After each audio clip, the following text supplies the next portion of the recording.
શ્રી સ્વામિનારાયણ ભગવાનની જય. અક્ષર પુરુષોત્તમ મહારાજની જય. ગુણાતીતાનંદ સ્વામી મહારાજની જય. ભગતજી મહારાજની જય. શાસ્ત્રીજી મહારાજની જય. યોગીજી મહારાજની જય. પ્રમુખ સ્વામી મહારાજની જય. મહંત સ્વામી મહારાજની જય. સુરત અક્ષરધામ મહોત્સવની જય.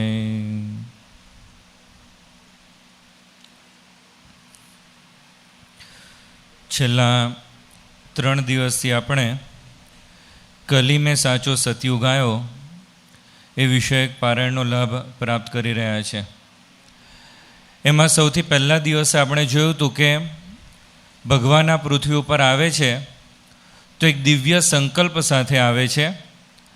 મહારાજે પણ એવો સંકલ્પ કર્યો હતો કે મેરા યહ અવતાર હૈ સો તો જીવો કો ભ્રમરૂપ કરકે आत्यंतिक मुक्ति देने के वास्ते अक्षरातीत पुरुषोत्तम जो हम वह मनुष्य जैसा बन्या हूँ.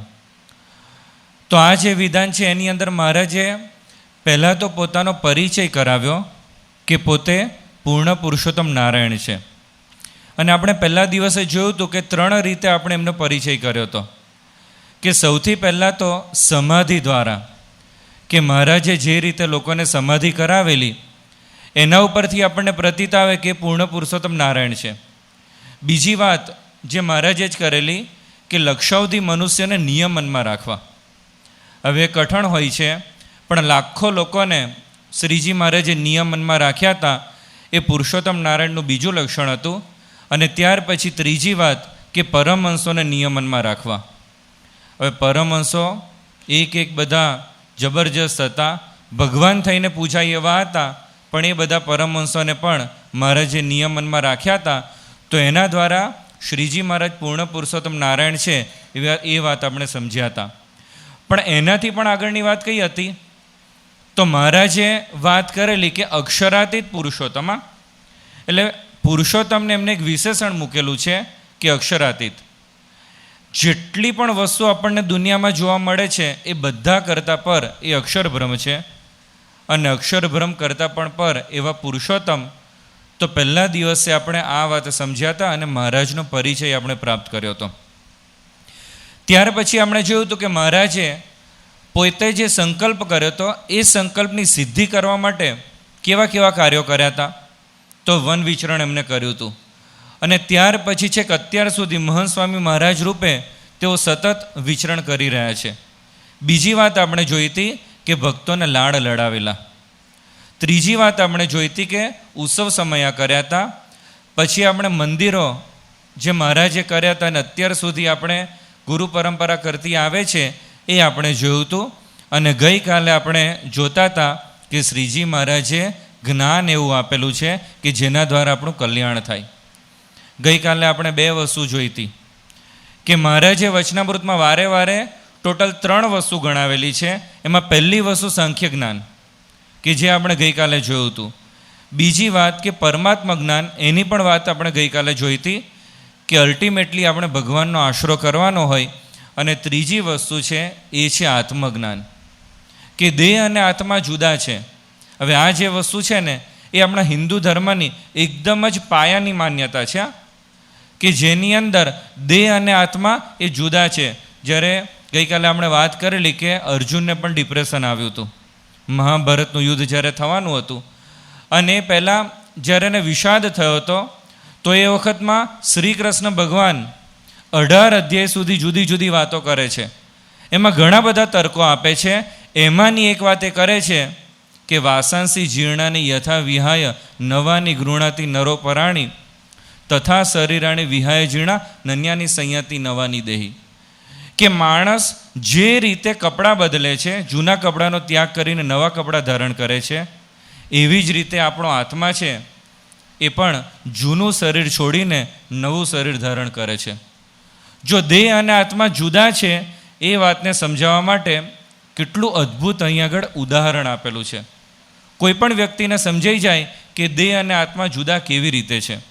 જો જે લોકો સેમેટિક રિલિજન્સ છે ને બીજા બધા, હવે એ લોકો માટેની માન્યતા કેવી છે કે આ દેહ અને આત્મા એક જ સાથે જન્મે છે ને પછી મૃત્યુ પામે છે, પહેલો કે છેલ્લો જન્મ, સમજો ને. હવે આ જે માન્યતા છે એના જ લીધે ઘણી વખત એ લોકો વધારે કટ્ટર પણ હોય છે. પણ એની સામે જ્યારે આપણા ધર્મની અંદર જોઈએ તો પુનર્જન્મની વાત છે. હવે એ લોકો માટે મોટામાં મોટો પ્રોબ્લેમ શું છે? તો મોટો પ્રોબ્લેમ એ છે કે કોઈક બે વ્યક્તિનો જન્મ થાય છે, એમાં એક વ્યક્તિ એ કોઈ ગરીબ પરિવારની અંદર જન્મે છે અને બીજી કોઈક વ્યક્તિ એવી છે કે જે તવંગ ઘરના ઘરે જન્મે છે. એક પહેલેથી ગરીબના ઘરે જન્મે છે અને બીજી કોઈક પૈસાદાર વ્યક્તિના ઘરે જન્મે છે. તો ભગવાન આવા પ્રકારનો અન્યાય કેમ કરે છે? જો આ પહેલો જ જન્મ હોય, સમજાય છે ને? આપણા માટે તો શું છે? પુનર્જન્મની વાત છે. પુનર્જન્મ એટલે શું? કે આપણે આગળ જે પ્રમાણે કર્મો કરેલા છે એ પ્રમાણે અત્યારે આપણને ફળ મળે છે. એટલે અત્યારે પણ આપણને જે દેહ પ્રાપ્ત થયો છે તો એ આપણે આગળ જે કર્મ કર્યા છે એના આધારે દેહ મળે છે. પણ એ લોકો માટે તો આ પહેલો જન્મ છે. તો એના માટેનો ઉત્તર એ લોકો પાસે નથી કે ભગવાન આવા પ્રકારનો અન્યાય કેમ કરે છે. જો એક વ્યક્તિ પહેલેથી સુખી થાય છે અને બીજી વ્યક્તિ પહેલેથી દુઃખી. કોઈક નાનું બાળક છે, હવે જન્મે છે અને ત્યાર પછી તરત જ એનું મૃત્યુ થઈ જાય છે. કોઈ પણ પ્રકારના કર્મ એને કરેલા નથી, તો પછી એને સ્વર્ગની પ્રાપ્તિ થશે કે નરકની પ્રાપ્તિ થશે? જો આપણા માટે તો કેવું છે, પુનર્જન્મની વાત ચાલ્યા કરે છે. બરાબર છે કે આ વખત તરત એ મરી ગયો, બીજો દેહ એને મળશે. અત્યારે આપણને આશ્ચર્ય થશે, પણ પશ્ચિમના પણ કેટલા બધા લેખકો એ આ પુનર્જન્મની વાતને સ્વીકારતા થયા છે અને પુસ્તકો લખાય છે. Life after life, life before life, many lives many masters, કેટલા બધા પુસ્તકો એ આ પુનર્જન્મ ઉપર લખાયેલા છે. અને મૂળભૂત એનું કારણ એ છે, આપણે કંઈ જાજા લખતા નથી, પણ એ લોકો માટે આ સંશોધનનો વિષય છે. આપણને તો ખબર જ છે, આપણે નાના હતા ત્યારથી આપણા ફાધર મધરે આપણને પ્રોગ્રામ કરેલા છે કે ભાઈ પુનર્જન્મ હોય છે અને આપણે જેવા કર્મ કરીએ એ પ્રમાણે આપણને બીજો દેહ પ્રાપ્ત થતો હોય છે. તો મહારાજે આ આત્મજ્ઞાનની વાત આપણને સમજાવેલી છે. ગુણાતીતાનંદ સ્વામીએ વાત કરેલી છે કે ઘરમાં રહેવું તો મહેમાનની પેઠે રહેવું. હવે આ વાત છે ને, આપણે જ્યારે કોઈક આપણને ઘરમાં કામ સોંપે ત્યારે ફોર્મ્યુલા અપ્લાય નથી કરવાની. ઘરમાં રહેવું તો મહેમાનની પેઠે રહેવું. પણ ગુણાતીતાનંદ સ્વામી શું સમજાવે છે કે આ દેહરૂપી ઘર છે ને એમાં આપણે રહેવાનું છે તો મહેમાનની પેઠે રહેવાનું છે. એટલે કે બહુ આસક્તિ નથી કરવાની. જો આપણે કોઈક મહેમાનના ઘરે ગયા હોય, અરે કોઈક મહેમાન થઈને આપણે બીજે ક્યાંક ગયા હોય અને એ વખતે એ વ્યક્તિના ઘરમાં જે આપણો યજમાન હોય એના ઘરમાં ગમે એટલો કોઈક સુખદ પ્રસંગ હોય, કોઈક એનો પેલો બાળક હોય ટેણિયું અને પહેલો નંબર આવેલો હોય, આપણે એના ઘરે હોઈએ, એ જ દિવસે રિઝલ્ટ લઈને આવે, તો એ લોકોને જેટલો આનંદ થાય એટલો આનંદ આપણને થાય? એટલો બધો આનંદ આપણને ના થાય. અને એની સામે કોઈક દુઃખદ ઘટના એ લોકોના ઘરે ઘટે, આપણે ત્યાં ઉપસ્થિત જ હોઈએ, તો આપણને જેટલું દુઃખ એ યજમાનને થાય એટલું દુઃખ તો ના થાય. તો ગુણાતીતાનંદ સ્વામી આપણને સમજાવે છે કે ઘરમાં રહેવું તો મહેમાનની પેઠે રહેવું. એટલે શું? કે આ લોકના જે નાના મોટા પ્રોબ્લેમ આવે ને, તો એની અંદર પણ આપણે સ્થિરતા જાળવી રાખવાની. જેવી રીતે આપણે કલ્પના કરીએ કે દાખલા તરીકે કોઈક એક સંવાદ ભજવાય છે અને એમાં રાણા પ્રતાપનો રોલ કોઈક ભજવે છે. હવે રાણા પ્રતાપનો રોલ હોય એટલે તો ઘણા બધા જુદા જુદા સીન્સ આવે. એમાં એક સીન એવો આવે છે કે જેમાં રાણા પ્રતાપ છે એ યુદ્ધ જીતીને પાછો નગરમાં આવે છે. અને જ્યારે નગરમાં પાછો આવે ત્યારે કેવા એના બધું સન્માન કેવું થાય? તો લોકો બધા પુષ્પવૃષ્ટિ કરે, છડી પોકારે, હાર તોરા થાય. હવે આટલું બધું એનું સન્માન થાય, પણ છતાં પણ એ વ્યક્તિને પોતાને તો ખબર હોય ને કે હું રાણા પ્રતાપ નથી, આ તો ખાલી નાટક જ છે. હવે એવી જ રીતે બીજો સીન એવો હોય કે કોઈક એકદમ જ નજીકની વ્યક્તિનું મૃત્યુ થાય છે. દાખલા તરીકે એના ફાધરનું મૃત્યુ થયું. હવે રાણા પ્રતાપ છે સંવાદની અંદર પેલા ફાધરના બોડીની અંદર બાજુની અંદર બેઠો બેઠો રડે છે, અને ધ્રુસકે ને ધ્રુસકે રડે છે. અને ઘણીવાર કેવું હોય છે, સંવાદમાં છે ને વધારે એક્ટિંગ કરવી પડે છે. જે લોકો ઓરિજિનલી રડતા હોય ને એના કરતાં સંવાદમાં આખા હલે, એટલે ખબર પડે કે આ રડે છે. તો એવી રીતે એક્ટિંગ પણ કરે, પણ એ વ્યક્તિને ખબર છે કે આ મારા પિતા નથી અને એમનું મૃત્યુ થયું નથી. તો એ જેવી રીતે 70 મિનિટનું સંવાદ છે ને, એવી રીતે આપણા 70 વર્ષના સંવાદ માટે આ પૃથ્વી ઉપર આવેલા છે. આપણે અને આપણો જે આત્મા અને આપણો જે દેહ છે એ બંને જુદા છે. આપણે તો આત્મા છીએ.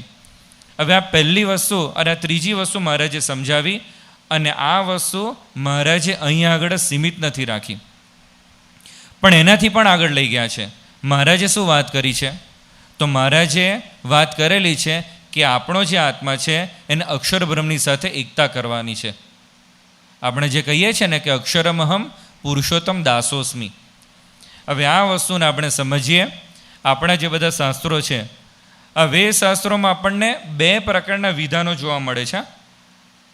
એક પ્રકાર કેવો છે કે જેમાં ગીતાની અંદર શ્રી કૃષ્ણ ભગવાને વાત કરી છે અર્જુનને કે મદ ભક્તિમ લભતે પરામ, એટલે કે હે અર્જુન, તું મારી ભક્તિ કર.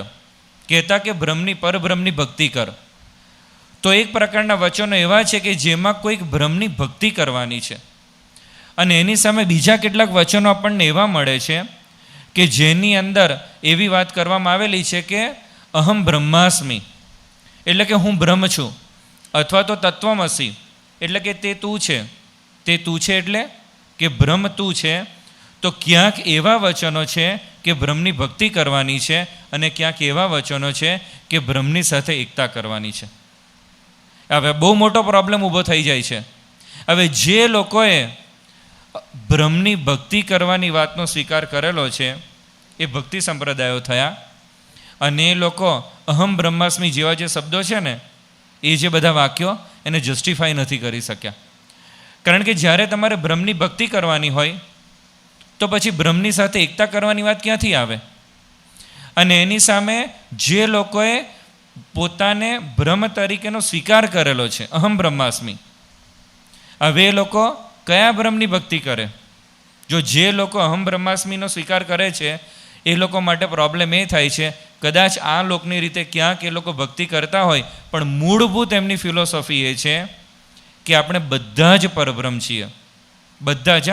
એટલે આ માઇક પણ પરબ્રહ્મ છે, ટેબલ એ પરબ્રહ્મ છે, ગ્લાસ પણ છે. આપણે બધા જ એ બ્રહ્મ તત્વ છે. એ લોકો બ્રહ્મ તત્વની ભક્તિ કરવાનું ચૂકી જાય છે.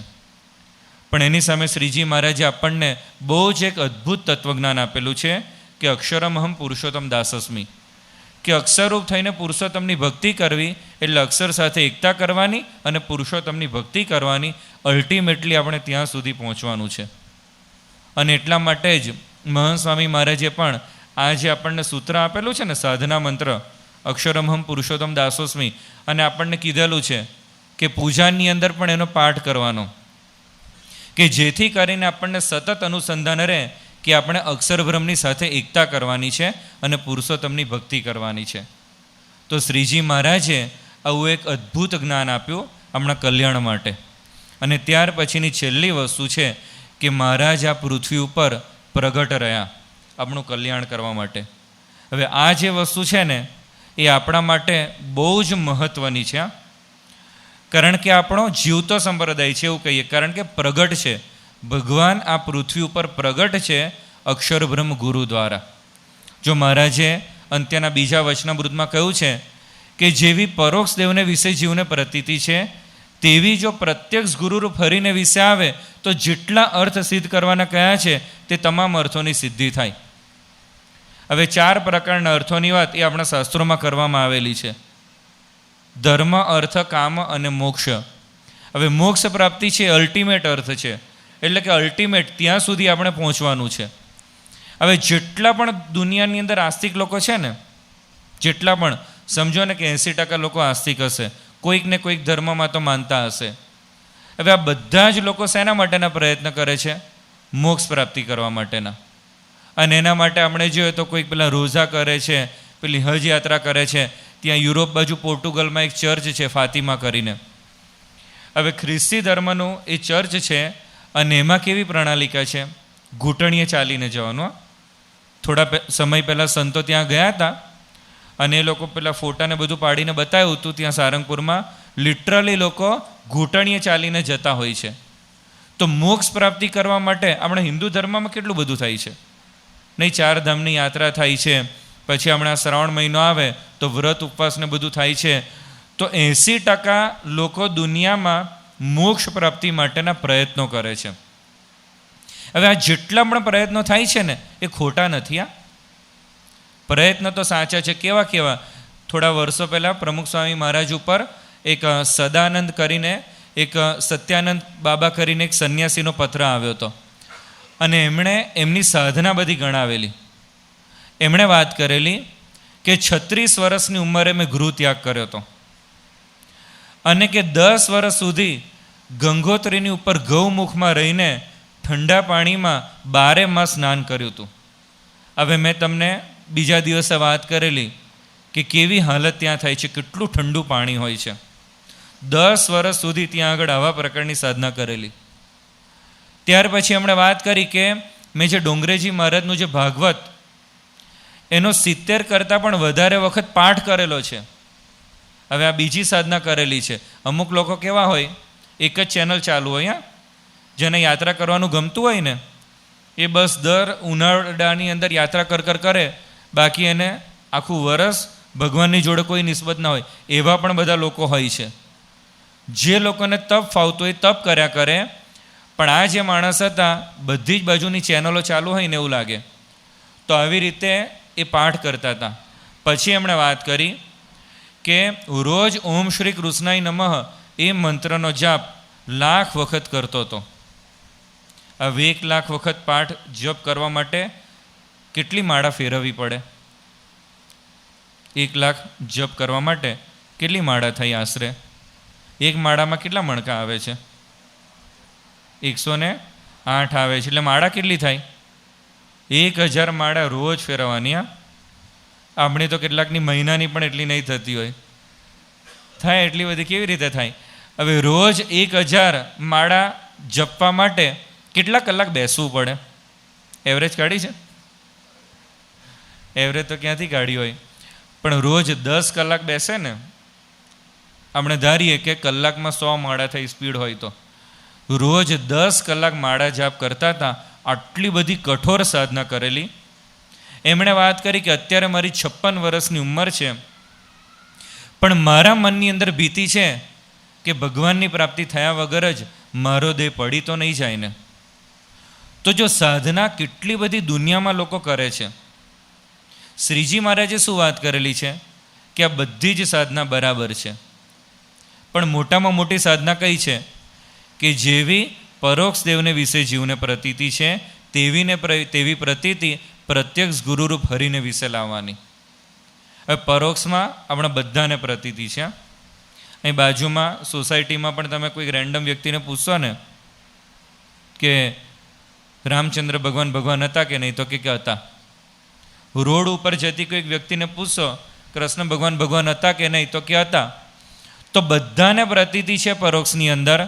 શ્રીજી મહારાજ એક બહુ જ અદ્ભુત મનોવૈજ્ઞાનિક વલણ અહીં આગળ વાપરે છે કે જેવી પરોક્ષમાં પ્રતીતિ છે એવી ને એવી પ્રતીતિ પ્રગટમાં લાવવાની છે.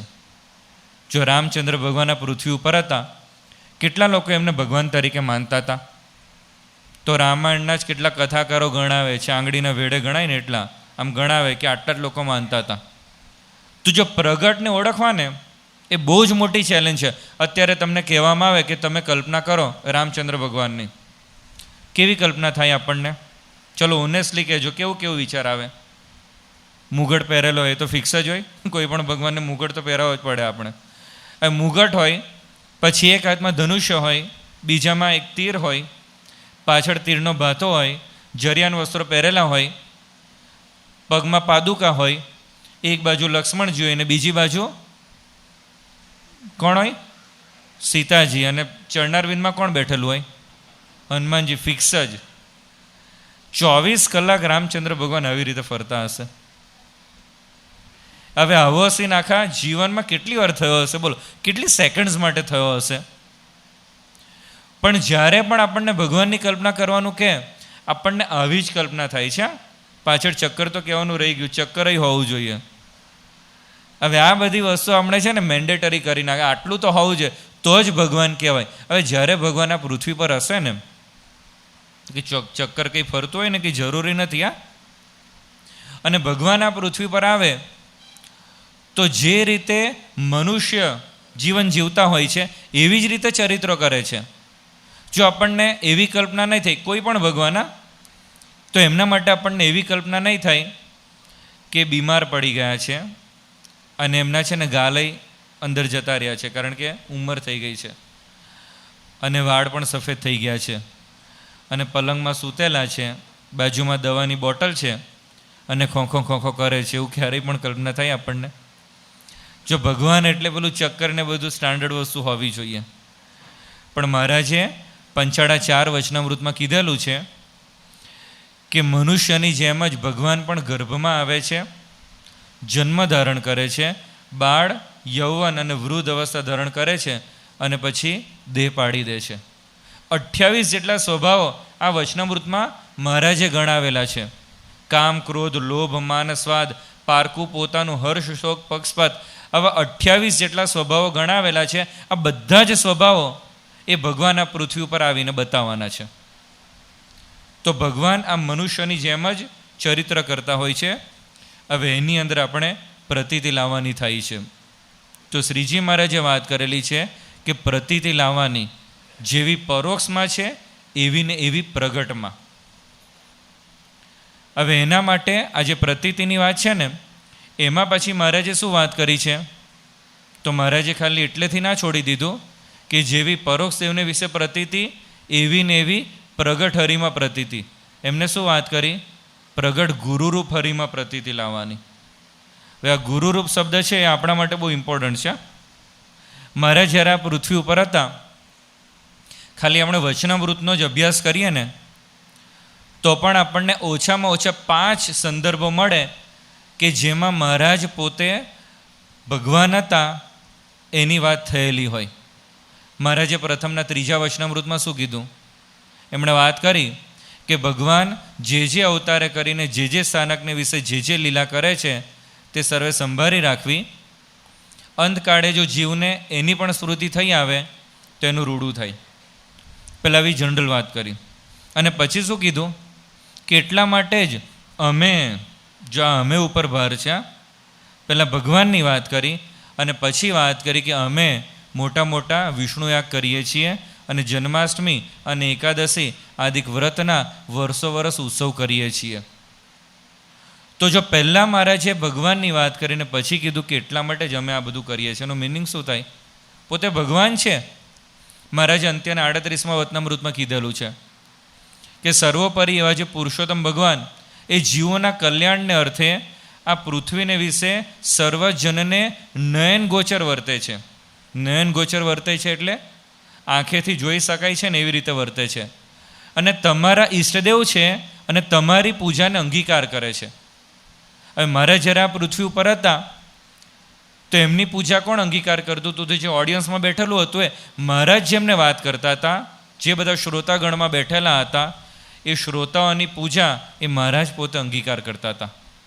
અને મહારાજે વાત કરેલી કે તમારા ઈષ્ટદેવ છે. તો વચનામૃતનો પણ આપણે અભ્યાસ કરીએ ને તો આપણને ખ્યાલ આવે છે કે મહારાજ એ પોતે ભગવાન હતા એ ઓડિયન્સમાં ખબર જ હતી. તો પછી શ્રીજી મહારાજે આ ગુરુરૂપ શબ્દ શેના માટે મૂક્યો? આ વિચારવા જેવું છે. આ ગુરુરૂપ શબ્દ છે ને એ મહારાજે આપણા માટે મૂકેલો છે, BAPS સંસ્થા માટે મૂકેલો છે. કારણ કે શ્રીજી મહારાજને ખબર હતી કે ભવિષ્યની અંદર એ કોઈક સંત દ્વારા પૃથ્વી ઉપર પ્રગટ રહેવાના છે અને એ સંત એ લાખો લોકોના ગુરુ રૂપે હશે. એટલા માટે મહારાજે આની અંદર વાત કરેલી છે કે ગુરુરૂપ હરિમાં પ્રતીતિ કરવી. હવે ગુરુરૂપ હરિમાં પ્રતીતિ, હવે આની અંદર છે ને આપણી પણ વિકેટો પડે એવું છે. આપણને શ્રીજી મહારાજમાં પ્રતીતિ છે, પણ જ્યારે મહંત સ્વામી મહારાજની વાત આવે 2004ની સાલમાં જ્યારે અમદાવાદની અંદર અખિલ ભારતીય દર્શન પરિષદ થઈ હતી અને એ વખતમાં એ લોકોની કંઈક 3 કે 5 દિવસની આખી શિબિર હતી અને એમાં વાત એવી હતી કે બધી દર્શન સંબંધી બધું ચાલતું હતું. એમાં એ લોકોએ આપણને છે ને એક સત્ર આપેલું કે આ સત્રની અંદર તમે તમારી રીતે બધું પ્રેઝન્ટેશન કરો, રજૂઆત કરો. એટલે પછી ભદ્રેશ સ્વામીએ શ્વેતાશ્વેતર ઉપનિષદના આધારે આ જે છે ને જેવી પરોક્ષને એની અંદર આવે છે યથા દેવે તથા ગુરવ, એની વાત આવે છે કે જેવું તમને દેવ કહેતા કે ભગવાનમાં પ્રતીતિ છે એવી ને એવી ગુરુમાં પ્રતીતિ લાવી, એ શ્વેતાશ્વેતર ઉપનિષદના આધારે એમને બહુ જ અદ્ભુત રીતે સમજાવ્યું. હવે જ્યારે પૂરું થયું એમનું પ્રવચન, પછી છેલ્લે આ જે સત્રના અધ્યક્ષ હતા ત્યાં આગળ પેલું ભાગલપુર યુનિવર્સિટીના રામજી સિંહ કરીને પ્રોફેસર, હવે એમણે પછી વાત કરી કે તમે જે રીતે વાત કરીને એ પ્રમાણે હું નકારી શકું ને એવું નથી.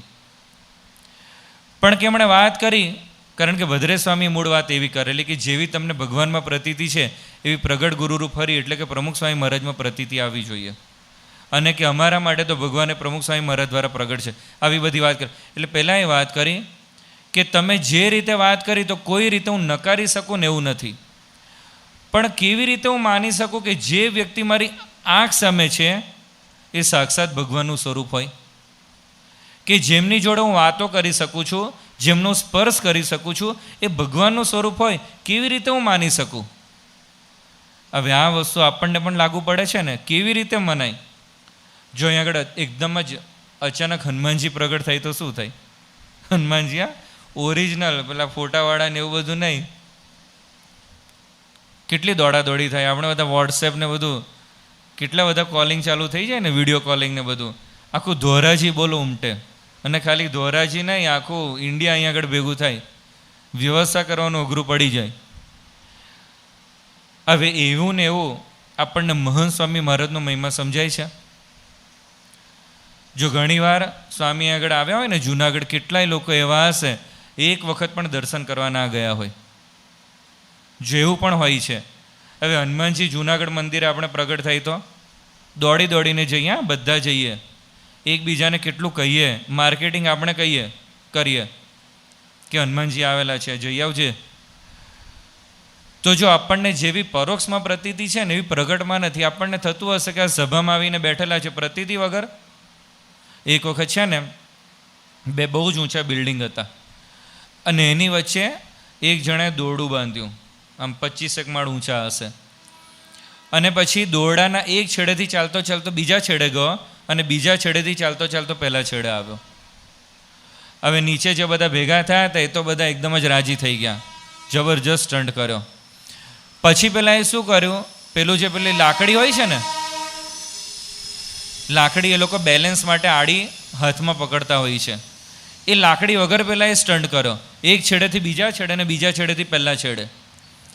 અને નીચે જે બધા હતા એ લોકો તો બધા આમ છે ને ચીચિયારીઓ પાડવા લાગ્યા અને તાળીઓ પાડવા લાગ્યા.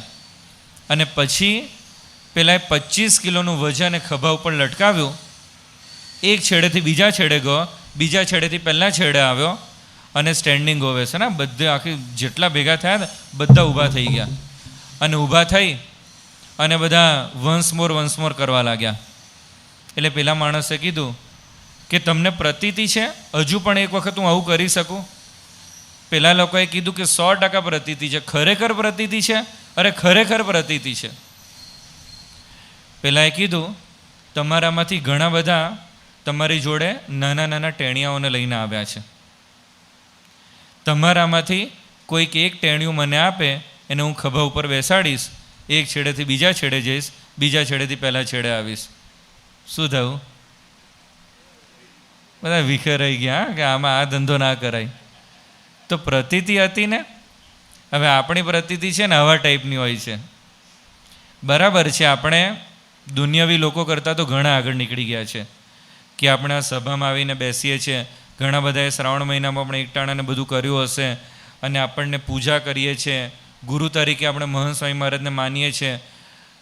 તો આપણે ઘણા બધા આગળ છીએ, પણ જે પ્રકારની પ્રતીતિ એ શ્રીજી મહારાજને અપેક્ષિત છે ત્યાં સુધી આપણે પહોંચવાનું છે.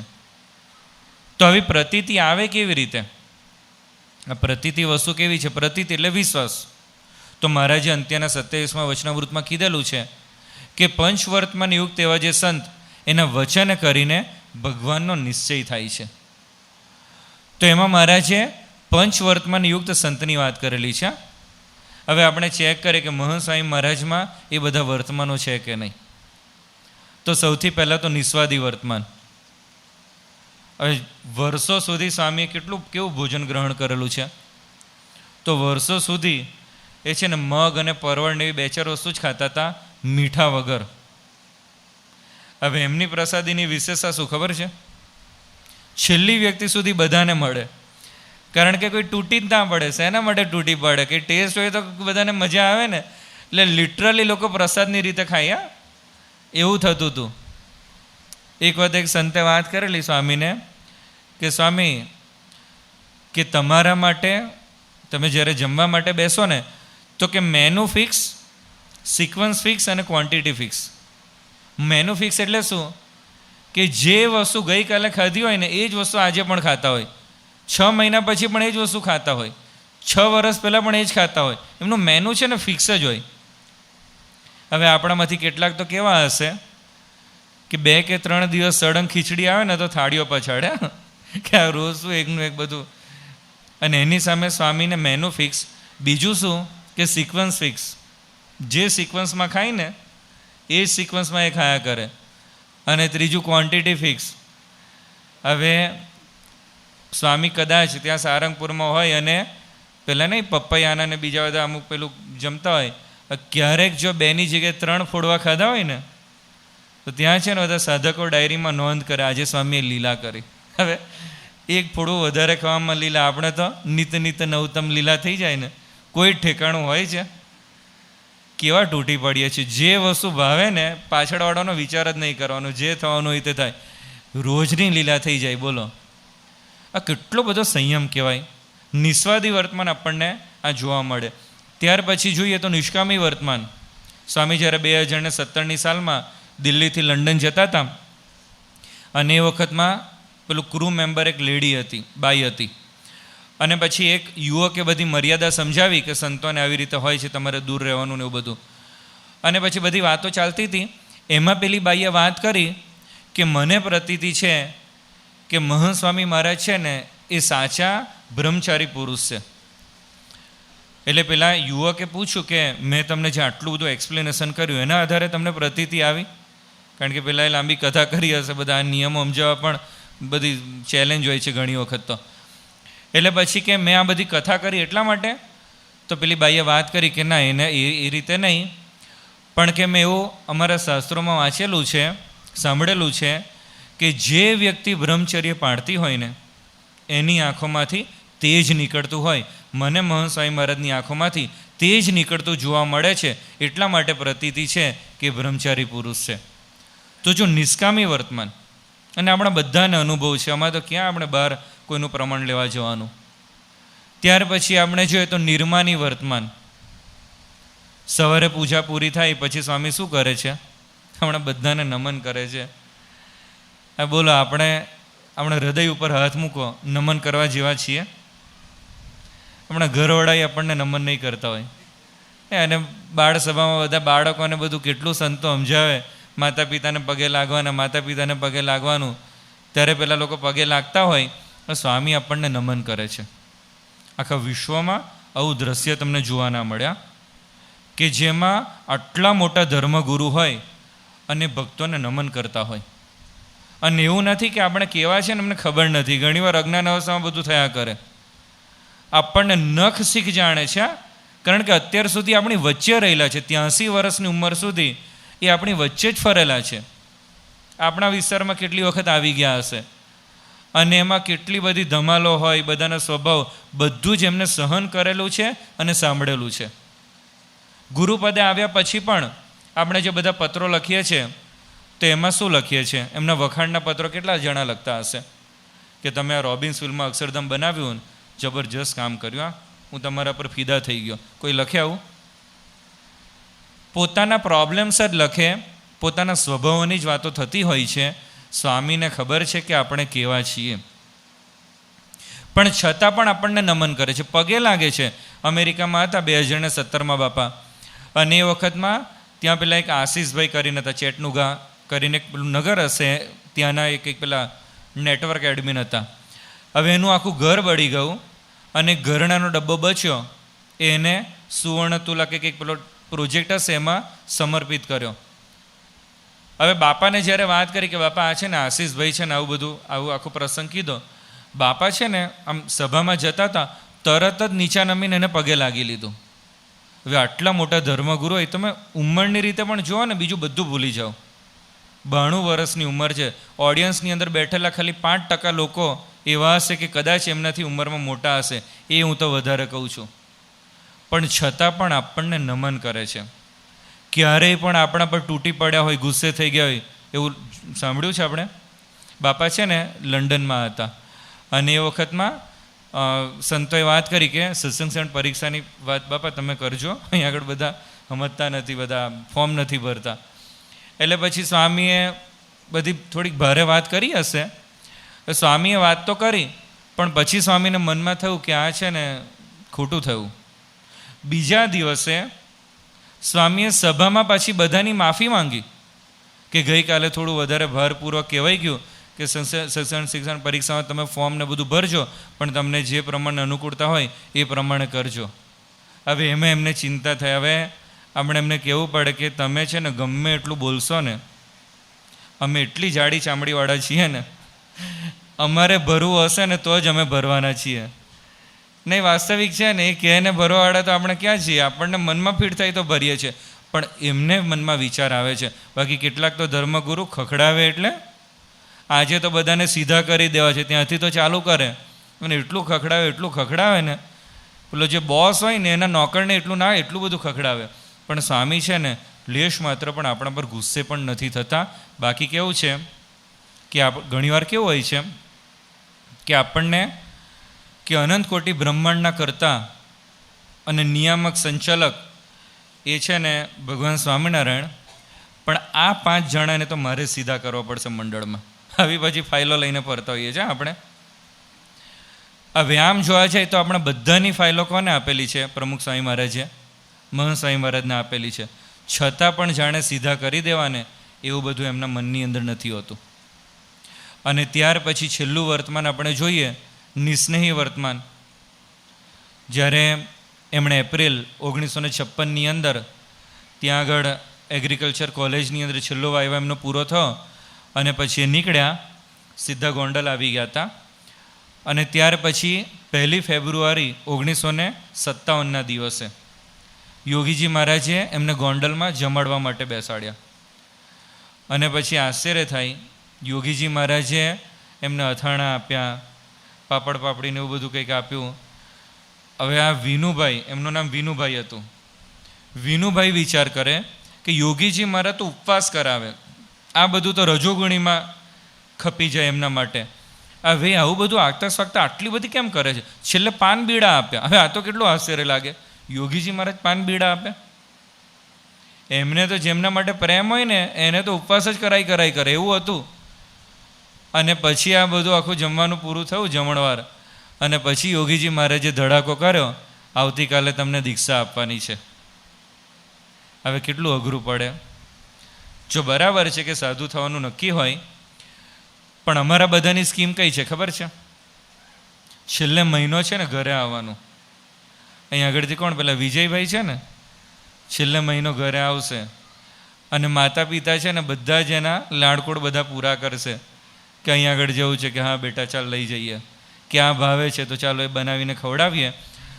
તો સ્વાભાવિક જ છેલ્લો મહિનો આવી રીતે ઘરે જવાની ઈચ્છા બંને બાજુ રહેતી હોય. મૂળ તો માતા પિતાને પણ એવું હોય કે છેલ્લે કંઈક ઘરે આવે. અને બીજું શું હતું કે વિનુભાઈને પણ શરદ પૂનમે દીક્ષા નક્કી થવાની હતી અને એ પહેલાં મહિનો ઘરે જવાનું હતું.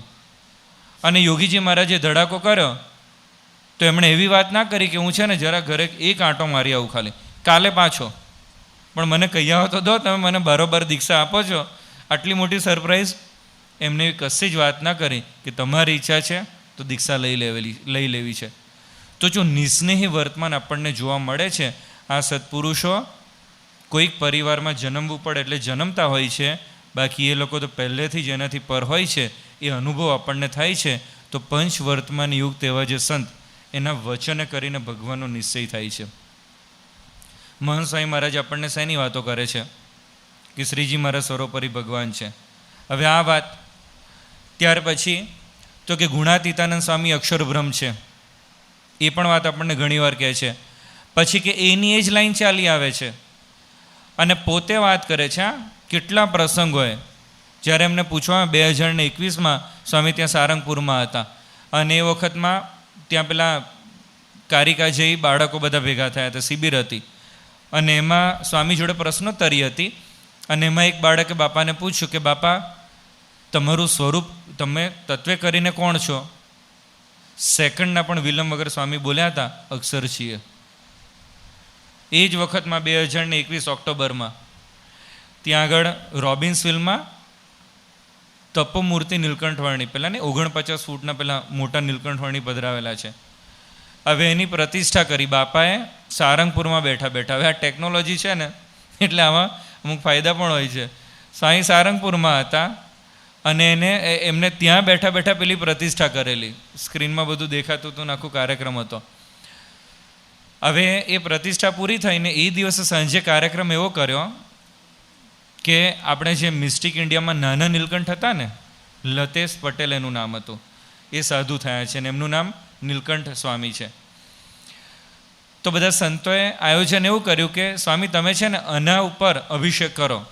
ત્યાં તો કરી નહોતા શક્યા પેલી મોટી મૂર્તિને, તો કે તમે છે ને આના ઉપર અભિષેક કરીને ફુવારો આપ્યો અને પછી આના ઉપર કર્યો. એટલે આમને જે બધા ડાયલોગ બધા આવડતા હતા ને એ બધા ડાયલોગ બોલવાના ચાલુ કર્યા. એમાં એક ડાયલોગ એવો બોલ્યા કે यूं तो सभी नाम मेरे ही है तो फिर आपका नाम क्या है? અને સેકન્ડના પણ વિલંબ વગર સ્વામી કે અક્ષર છીએ. હવે જો આ છે ને આમ કોઈની જીભ ના ઉપડે. અક્ષરબ્રહ્મ તત્વની જવાબદારી લેવી એટલે જીભ ઉપડે. આપણને જોવા શું મળે કે સ્વામી બીજી કંઈક વસ્તુ હોય ને તો ખોટું ચલાવી નથી શકતા. બાપા જ્યારે 2018માં સારંગપુરમાં હતા, શ્રુતિપ્રિય સ્વામી પ્રસંગ કીધો હતો. એમણે કીધું, એમને સંતોએ ગોષ્ઠીમાં પૂછ્યું પેલું સભાની અંદર કે કઈ વાત તમને સ્વામીની અત્યંત સ્પર્શી ગઈ છે? એમણે વાત કરી કે સ્વામીનું નિર્ધંભપણું, કે એમને કપડ કરતાં આવડતું જ નથી, લેશ માત્ર પણ દંભ એમનામાં નથી, કેટલાય વર્ષોથી ફરું છું, આ વાતની મને પ્રતીતિ છે.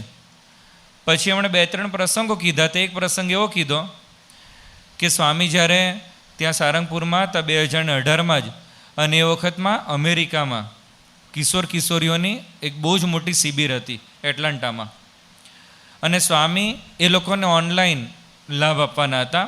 બાપાને સ્ક્રીન ઉપર એ લોકો દેખાતા હતા, એ લોકોને બાપા દેખાતા હતા. હવે ત્યાંથી પ્રશ્નોત્તરી ચાલુ થઈ. એમાં એક સંતે બાપાને પૂછ્યું કે બાપા તમે અત્યારે ક્યાં છો? એટલે પેલા સંતના મનમાં એવું હતું કે સ્વામી જો એટલાન્ટા કહે ને તો સભામાં છે ને આનંદનું મોજું ફરી વળે.